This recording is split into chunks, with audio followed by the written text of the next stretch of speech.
Chromophobe RCC shares many characteristics with. Now this is a very simple question, that whenever we talk about chromophobe RCC,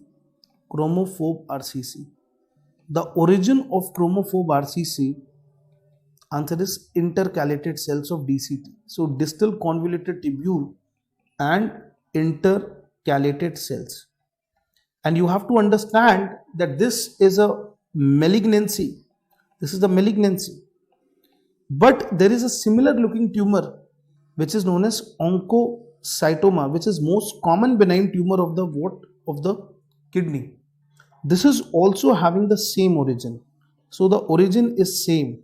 And do you know that this is not malignant, this is a benign lesion. And take my words, it's very difficult to differentiate chromophobe from oncocytoma pre-operatively.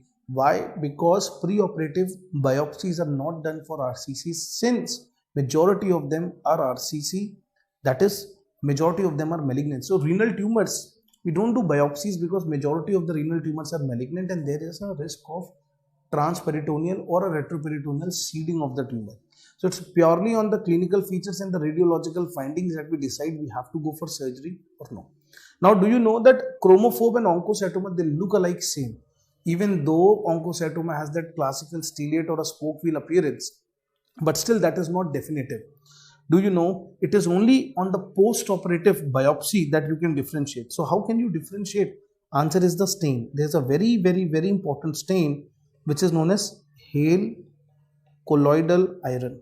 So there is a stain which is known as Hale colloidal iron, and this is positive for chromophobe and negative for oncocytoma. It's positive for chromophobe and negative for oncocytoma. Along with that, there are some tumor markers also, like cytokeratin 7, claudin, parvalbumin. So they are all of them positive for chromophobe RCC. So the answer for this is oncocytoma.